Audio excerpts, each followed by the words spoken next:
Always give a warm impression every meeting, every time. Couple of caveats, because I can already see it. I don't meet people in person. I don't do handshakes. Everything is on that two-dimensional screen. Everybody I know is a two-dimensional picture. They're an avatar, thousands of miles away. Connection is really the point of this. I want you to imagine when you engage in a team meeting or a workshop that you're looking into their eyes, that there is that human connection, that warmth. AI can't do that, guys. They need that connection. It's going to build the trust we talk about.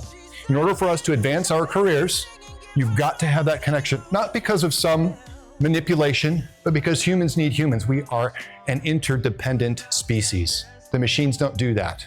It sounds like I'm saying the machine's a big bad thing. In fact, it's going to help us advance our career even further because we're doing so much more of the human side while it's doing all of the automation side.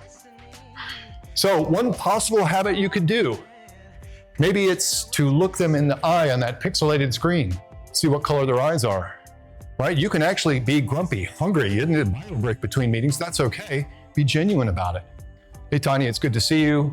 Forgive me, I just had a really rough meeting. Hope your day is going a little bit better. How you feeling? 5 seconds, done. But we just connected as humans. That's the thing that makes the difference. It starts with that relationship.